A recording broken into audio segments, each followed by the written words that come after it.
And we're live. So hello everyone and welcome to the Captain Future Show. Today with a special guest and friend of mine, Tomas Björkman. And you're in Stockholm and I'm in Halmstad. We're both in Sweden so far. So how is life during Corona, Thomas? We're just going to wait for a couple of people to join this live stream here. Yes, it's a lot of mixed feelings with Corona. Of course, it's a personal tragedy for a lot of people, and for those that it might not be tragedy, it is at least a lot of hardship. But then also at the same time, I feel that this crisis also opens up opportunities and can hopefully also at least contribute to some awakening in the world. Even though I might not think that this is the beginning of the major societal transition that I know both you and I know is coming at some point and is absolutely necessary. I don't think we can hope that this is the starting point. I was too disappointed at the last big crisis, the financial crisis in 2008, and the way that back then, even we in the industry, and I had just exited the financial industry at that point and was still connected to the financial industry, and a lot of us within the industry saw this also as an opportunity to perhaps restructure a system that was obviously not working well for everyone and for society and for the climate. We still lost that opportunity back then, and we did that even though we had Obama in the White House right now. So I have limited expectations on the transformative power of this crisis, even though I hope I'm wrong. Yeah. So we're going to start. You're a great thinker and a kind of philosopher, I would call you. And you talk a lot about something that you call the meta crisis. And that is the sum of all our crises. And it's also a larger crisis in itself. And I came in contact with you 2 years ago about this. And I was mind blown, like how well you brought it all together in single narration in your talks and stuff like that. And I've also been like following a lot of other people that also call this crisis as a lot of other names. John Vervaeke calls it the meaning crisis. Otto Scharmer started calling the crisis of our time and stuff like that. So in that, Thomas, give a short introduction. Who are you and why do you think this is so important to talk about? Yeah, so starting from the very beginning, I come from a very humble backgrounds. I'm from middle class or even lower middle class background, from a rural city in Sweden. I was the first person in my family, both on the father's side and mother's side, to have the opportunity to go to university. I discovered early in life that I had a talent for mathematics and physics, so I studied physics at university and had plans to become a professional academic. But for some reasons, I decided to leave academia and become an entrepreneur. And I think that was because I have such a drive to try to understand the world.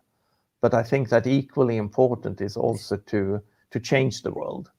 So I started a number of companies in IT, property, and in banking, built a banking group in Scandinavia and in Switzerland, and sold this banking group to the fourth largest Swiss banking group, the EFG Group, in 2001. Had to commit to remain as chairman of the banking group in Scandinavia for 5 years and be on the board of directors of the Swiss bank for 5 years. But when that contract ended in 2006, I was very happy to leave the financial industry and also business, and spent some time thinking about what to do with the second half of my life. and decided that I wanted to set up a foundation in Sweden that would concentrate on looking at the relationship, the interrelationship between our personal inner development and societal change. And that is the Oak Island Foundation. And we have our own island outside Stockholm called the Oak Island, or Ekskäret, where we try to do this investigation into personal development and societal change, both from a practical perspective.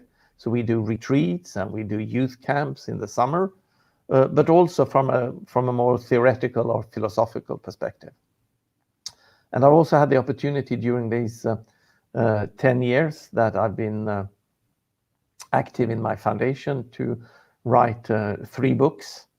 The first book is called The Market Myth, and it's a lot about my experience from my 20 years as an investment banker, where the main conclusion in that book is that the market is not a natural phenomenon, but it is a human construct.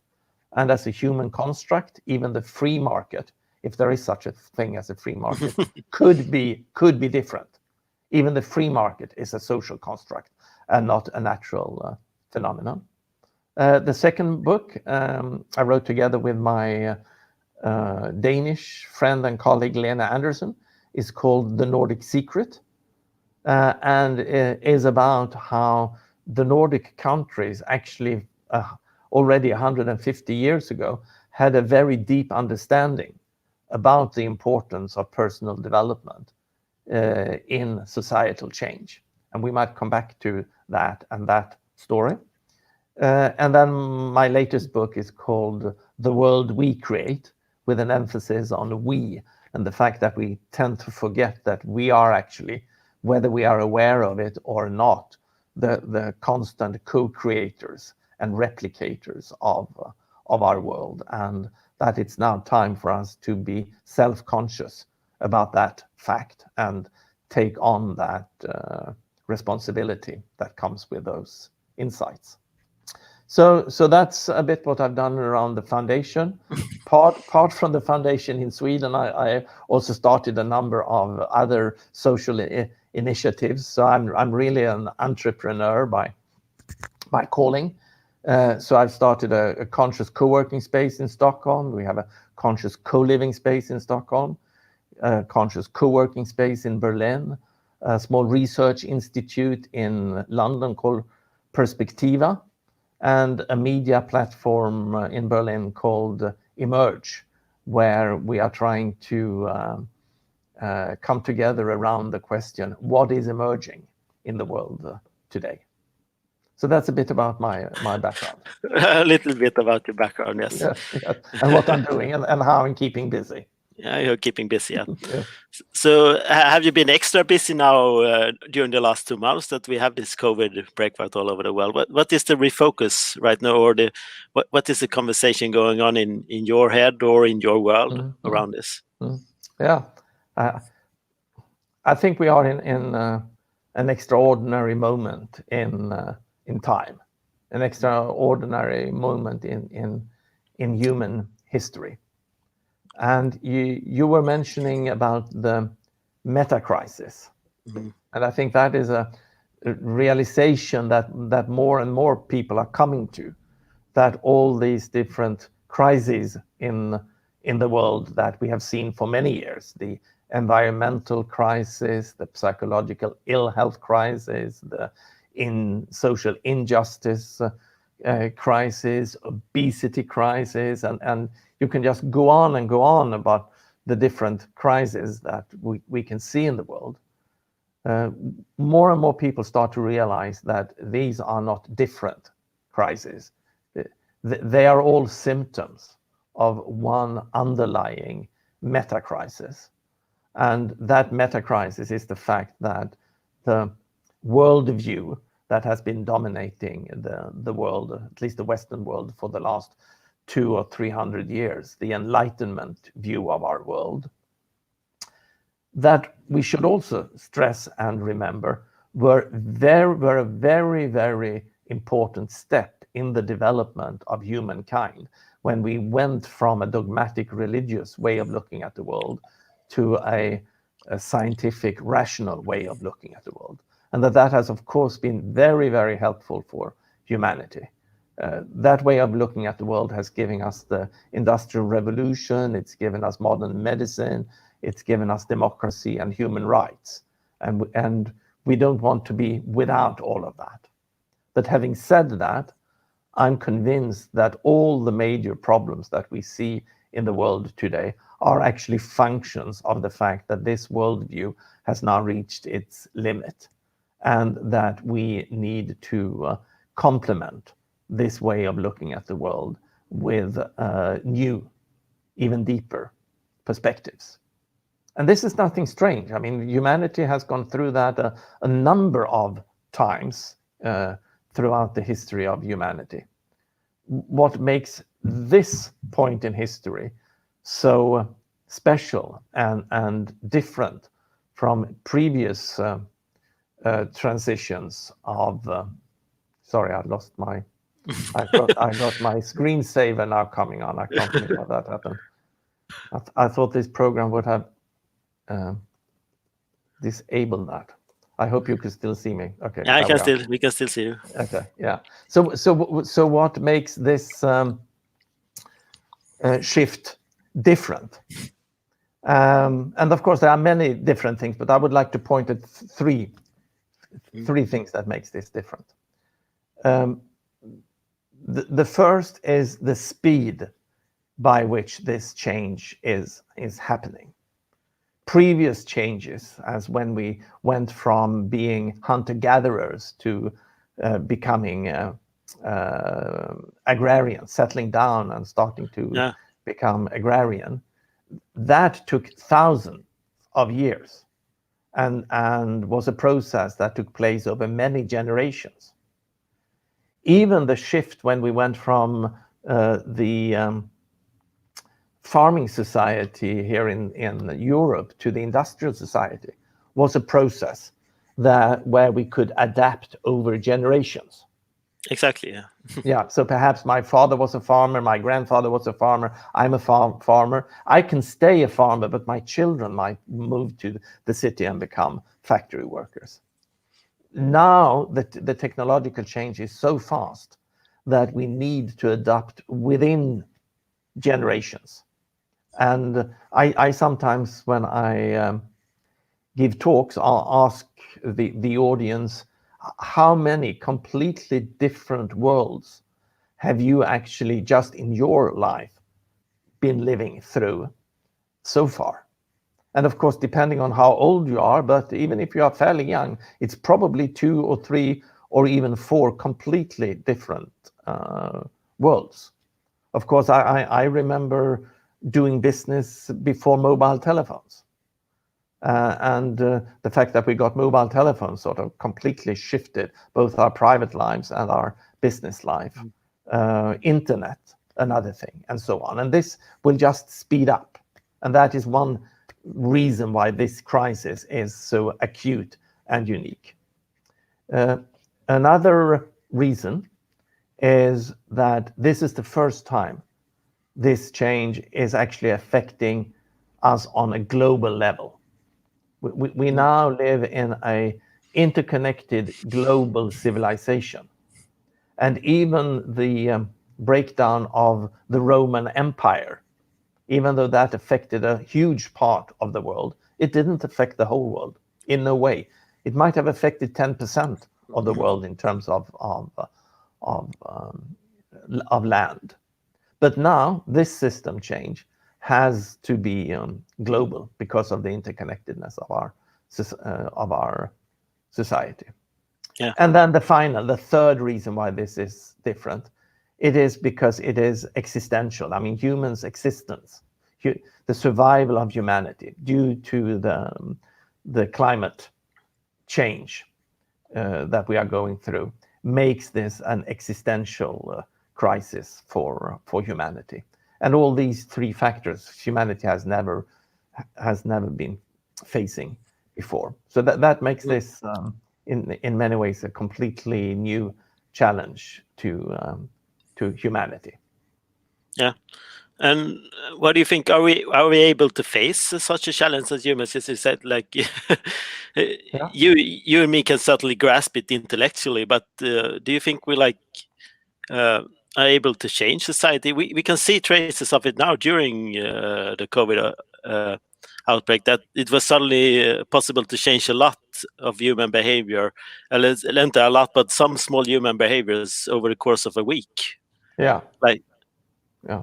No, I think this is really the challenge, and I think this is more and more people are starting to realize that this is really a psychological challenge to humanity in a way that we didn't really expect.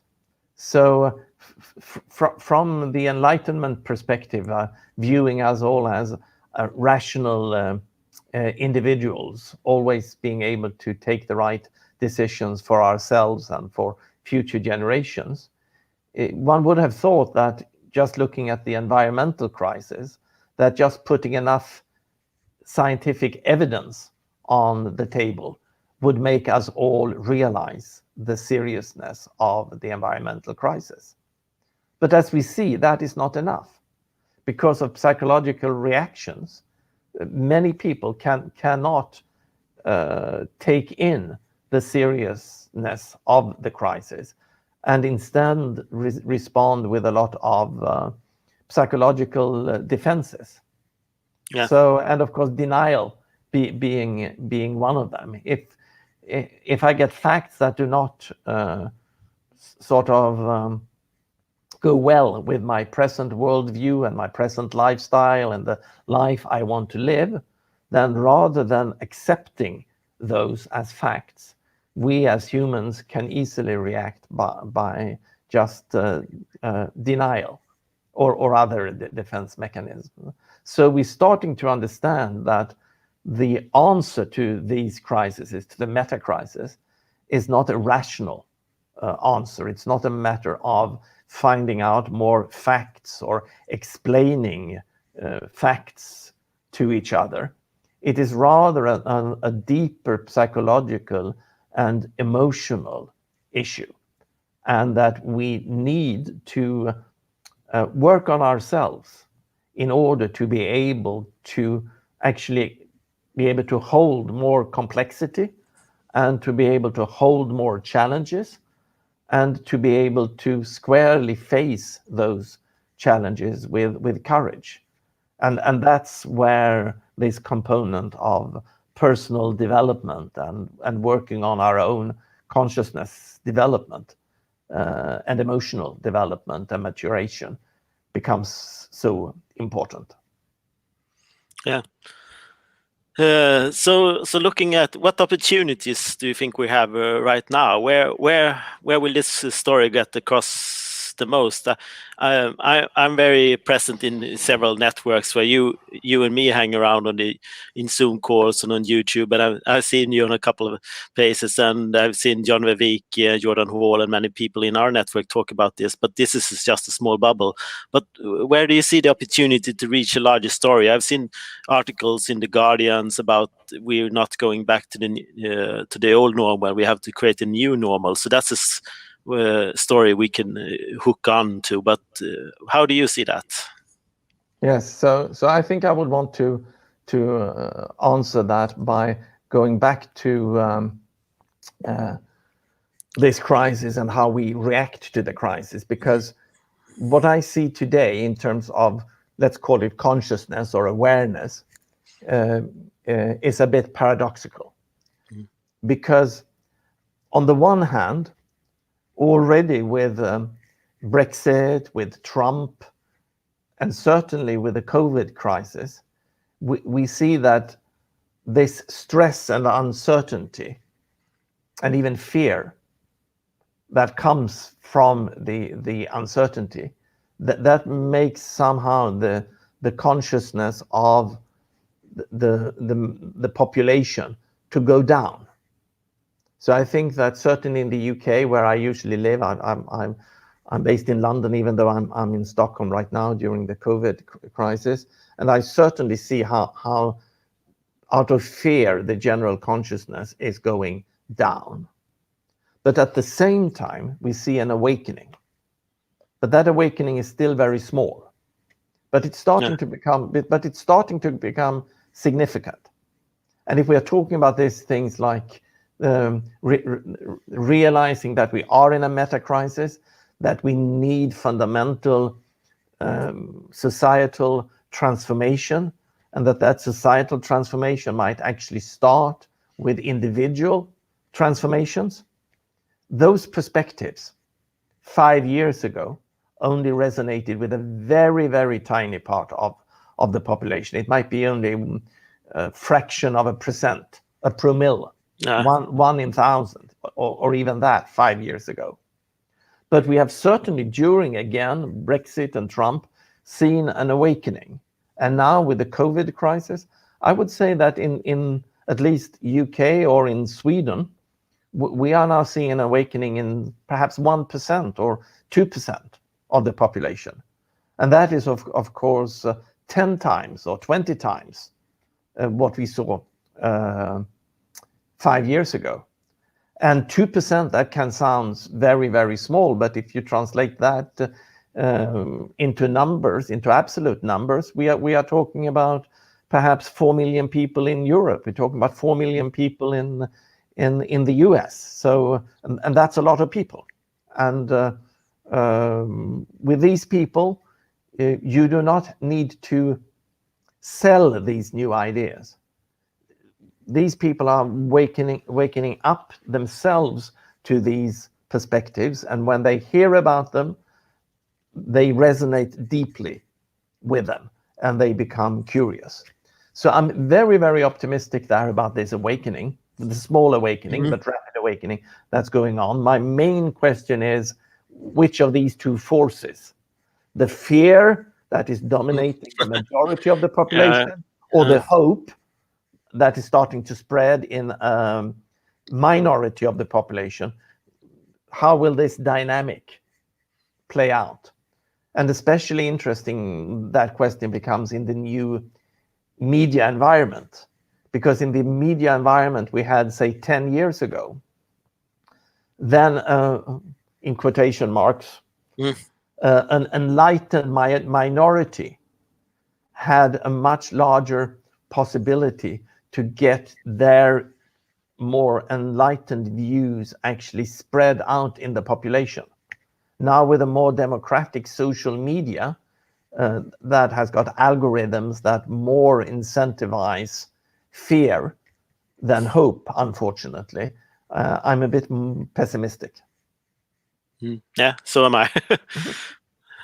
So in this, like we can see, like there's so much going on, and everyone lives inside their media bubble and their cognitive bubble and crisis bubble, and many of them are driven by fear, and we live in a small bubbles living where there's actually hope and a really good generative conversations about the next steps and stuff like that. And in this, I'm thinking, can we as ambassadors go outside our own bubbles and start spreading this, like the old type of missionaries in the olden world? Let's spread the mission of this. What is the opportunity there, you think? I think it's difficult. I think it's difficult because, again, this is more emotional or deep psychological than cognitive. So it's very difficult to try to convince someone who is today perhaps very justifiably driven by fear, perhaps lost their job, perhaps lost relatives to COVID, and don't know where to find money for next month's rent. I mean, that's justified fear and worry.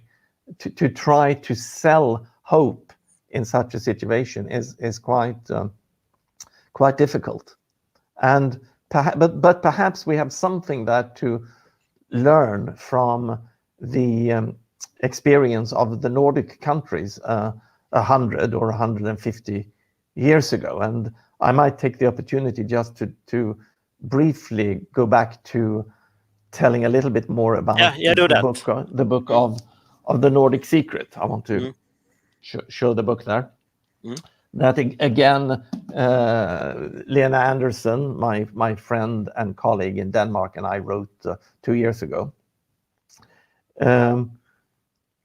That book tells the story how leading politicians and intellectuals in all the Nordic countries 150 years ago saw industrialization and urbanization coming to the Nordic countries. And back then, the Nordic countries were actually the poorest countries in Europe.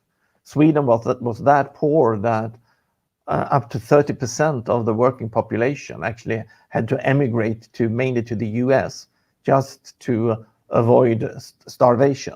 Yeah, there was a great famine and starvation period at that time as well. Yeah, and just general misery. I mean, we all the Nordic countries were dirt poor. We were agrarian, non-democratic, poor countries. In the outskirts of Europe and in the very cold, northern part. In the cold and barren outskirts of Europe, exactly.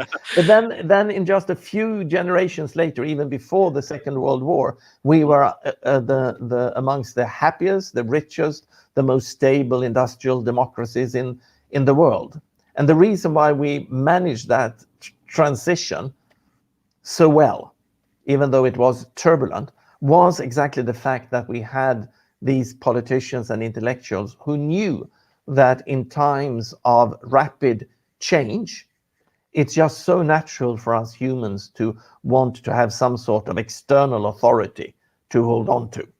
We want to have perhaps to hold on to a dogmatic religion or to an authoritarian leader.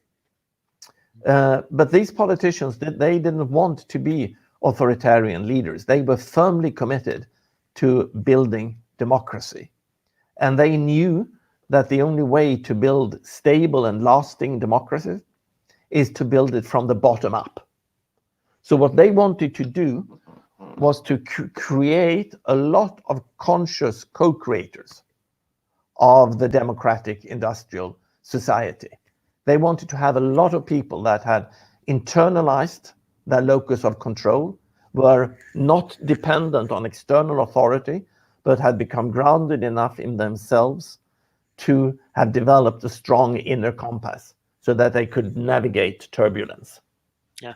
And the interesting thing is how they did this. How did they create a critical mass of what we perhaps today in developmental psychology language would be called self-authoring individuals, moving from a socialized mind into a self-authoring capability. So they did that actually by creating what could perhaps best today be described as retreat centers. So, and they created a lot of these retreat centers.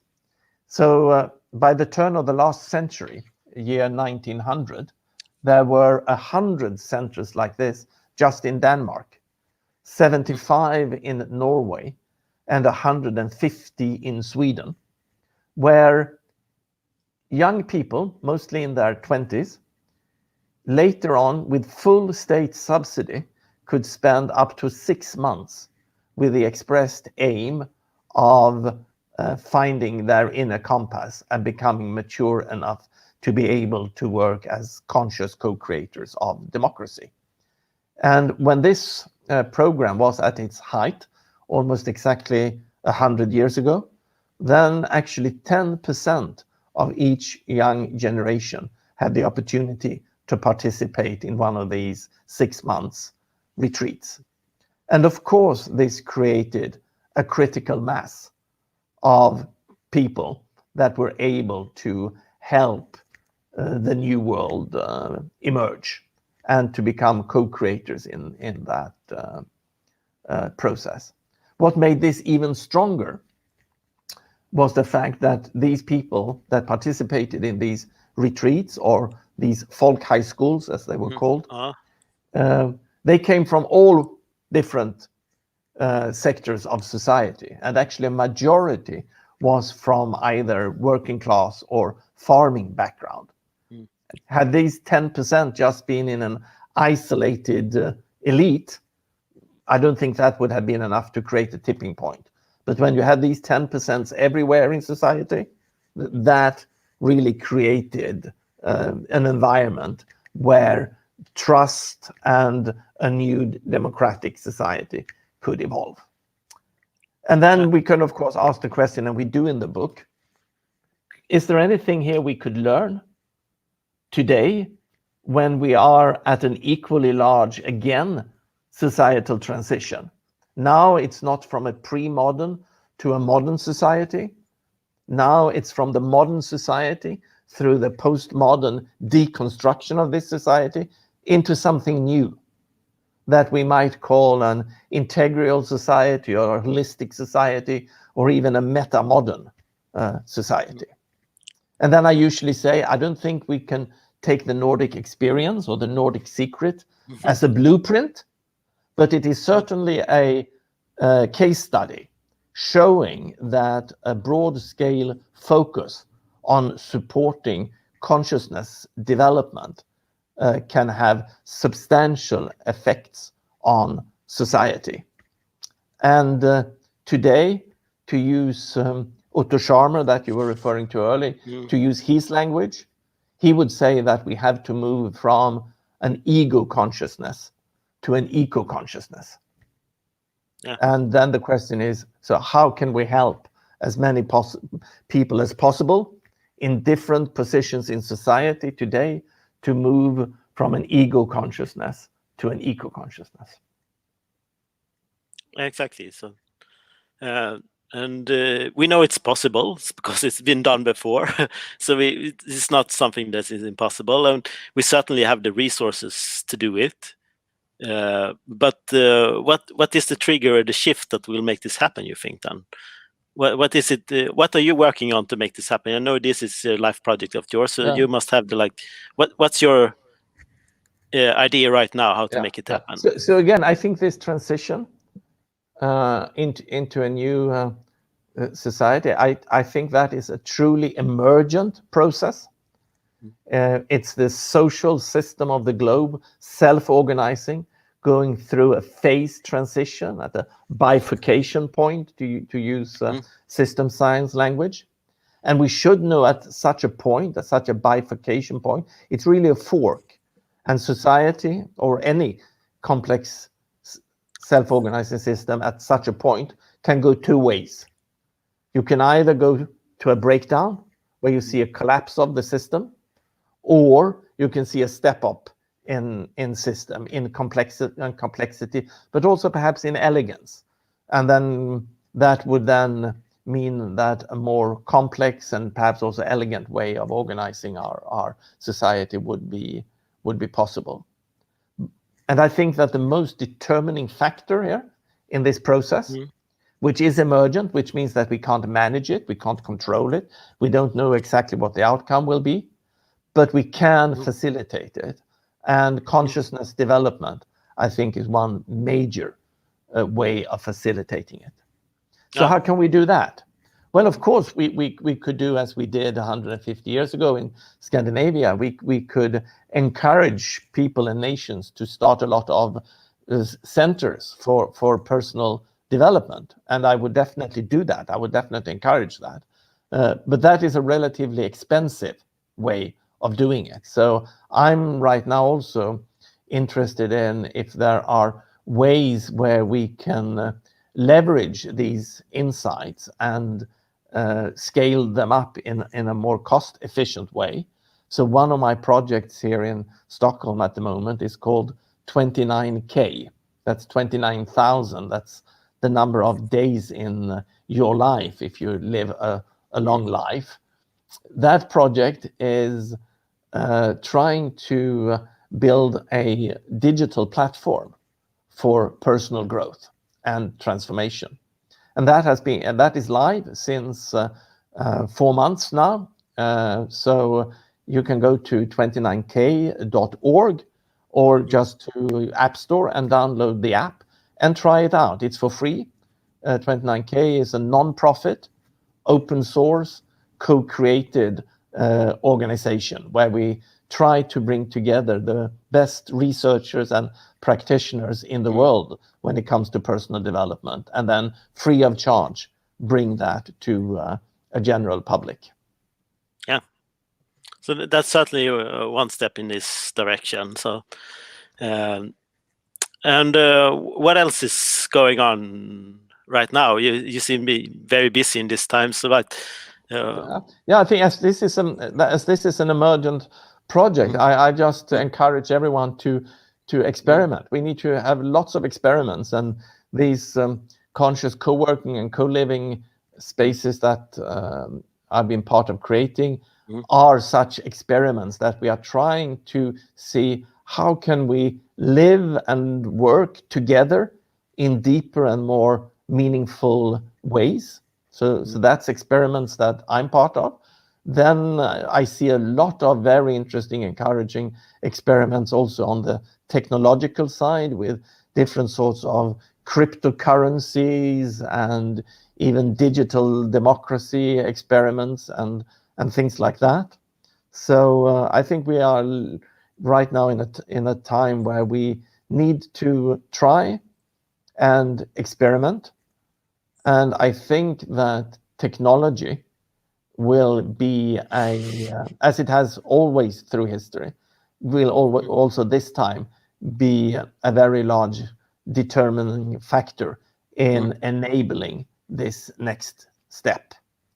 So perhaps it will be a cryptocurrency and crypto democracy that will make it possible to develop deeper, more complex, more just, more empathic markets, and perhaps also more participatory democracies on all different levels, from local, national, regional to global levels. I don't know, but I do. But I do think. I do think that the technology that will be absolutely essential and will be determining the society that we will be living in 20 years, that technology has not yet been invented.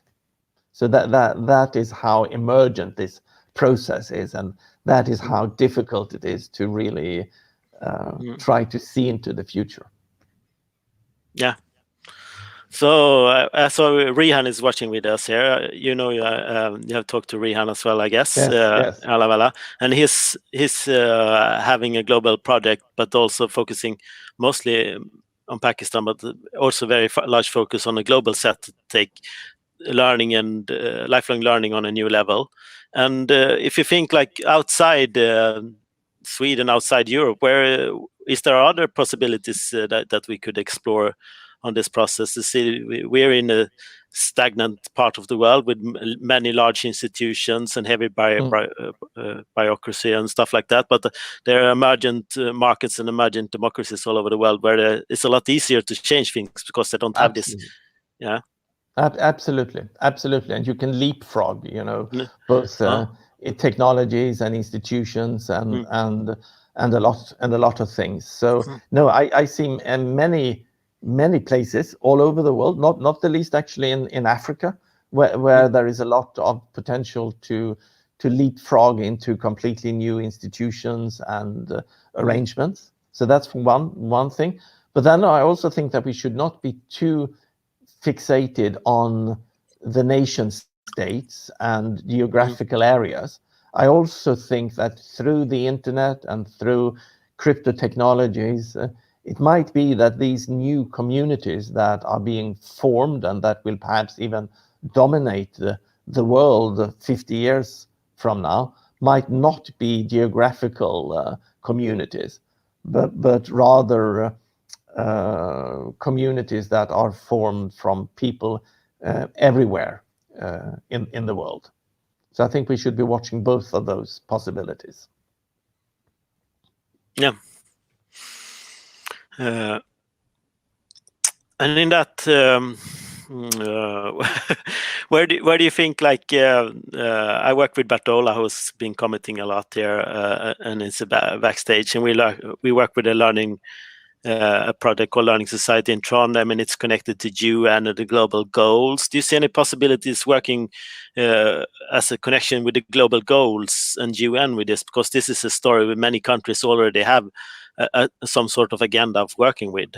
Yeah. No, I think the global goals are a fantastic milestone for humanity, that we for the first time we have come together to really set a global agenda. So I think they are very, very important. At the same time, we also must realize the limitations of these goals, and that they are political compromises, and that perhaps some goals that should have been there could not make it because of political reasons. Another thing we should remember is that most of these goals focus on fixing the existing system. And of course, we should do that. But at the same time, we should also remember that we are in a deep transformational time. And keeping the transformation and the focus on the fact that perhaps some of these systems that we are now trying to make sustainable or resilient are actually systems that we might better just let go of and provide space for completely new systems, or even completely new collective imaginaries, as some sociologists call it, to emerge. So the collective imaginary is really the meta-narratives and the stories and the hidden assumptions and everything that is at the base of our civilization. And going from one collective imaginary into another is always a very turbulent and difficult time. But I think that is what we are facing, and more people are starting to realize that that is what we need to do. And then perhaps focusing too much on making the present system sustainable might slow down the transformational process, and might therefore make the transformation even more painful. Yeah, it's like I think collective imaginary is such a fantastic word to use, and the name of all the things we take for granted and don't like think really reflect on a daily level. Like you say, like water for the fish and air for us is things we take for granted and don't. And also, of course, my favorite example there is the market. How we take that for granted, and it is taken for granted. Also, in all our responses in this COVID crisis and the global goals. Whereas I certainly think that perhaps already in 20 years, but definitely in 50 years, if we have managed to create a step up in our human systems, that the environmental crisis, for one reason, just demands us to do. If we have managed to do that, we will be living in a world where we do not have a market in the way that we see it today. We will have something different. We will not have a regulated market. We will not go back to a socialistic planned economy, but we will not have a market in the way that we see it today. And just trying to imagine a world without a market, then you see how difficult it is for us to see the water that we are swimming in. What would such a world be like? And it becomes and not sort of then going back to imagining something like a Soviet Union planned economy. That's not what we are talking about. We're talking about something self-organizing. That was why the planned economy that didn't work. The self-organizing is such a fundamental principle of life and everything. And the market is self-organizing.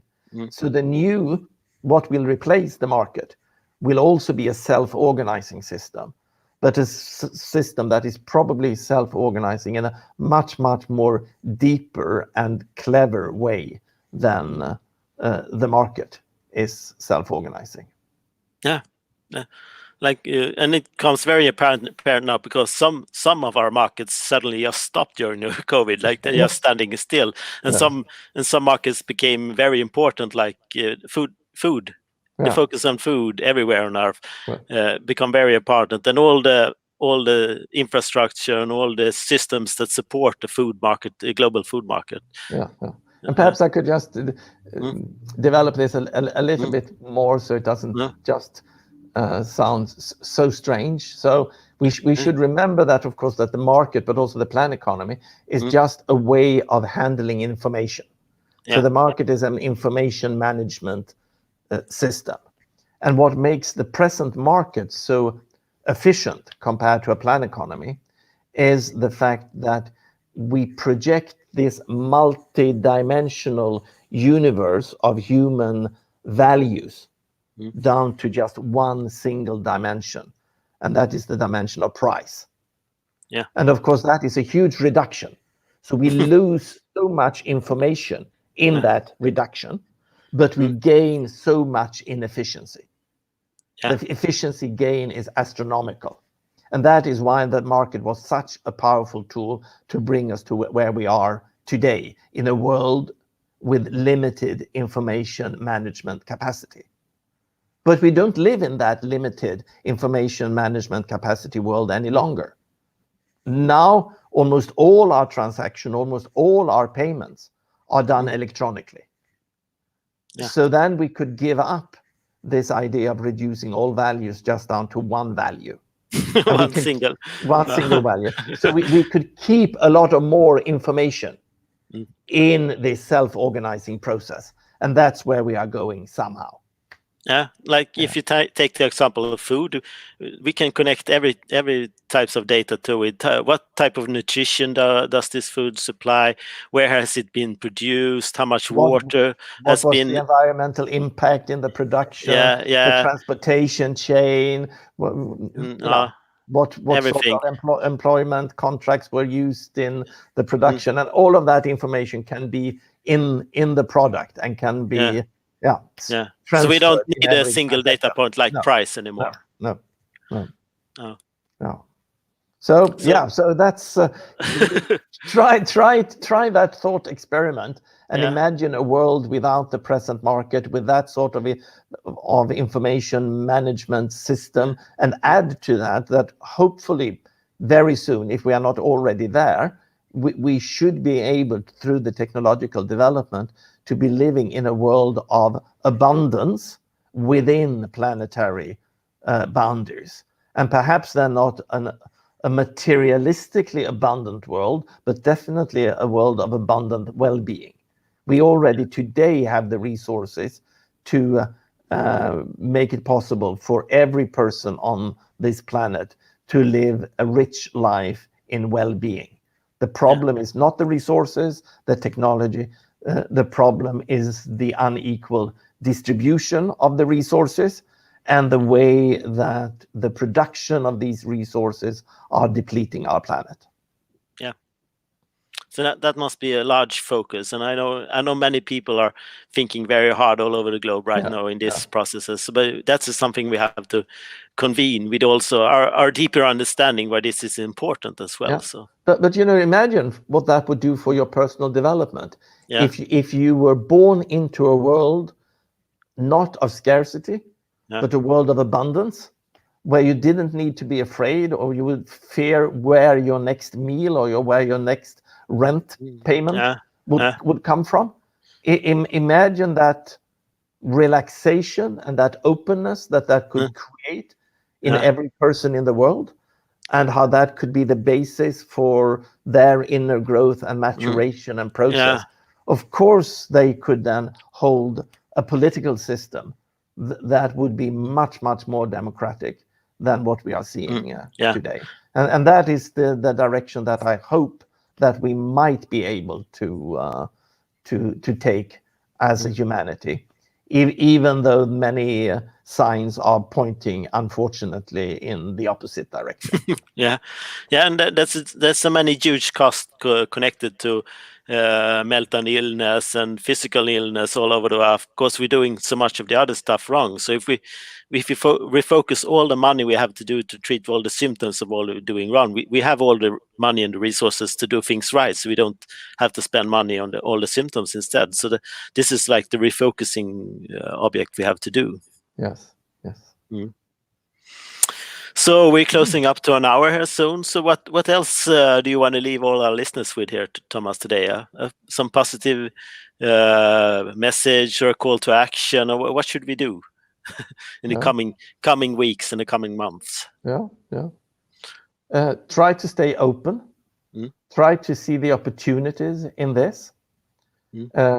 Resist the temptation to just want to go back to normal as quick as possible, because we know that it was business as usual, the normal world that brought us to this point. We don't want to go back to that.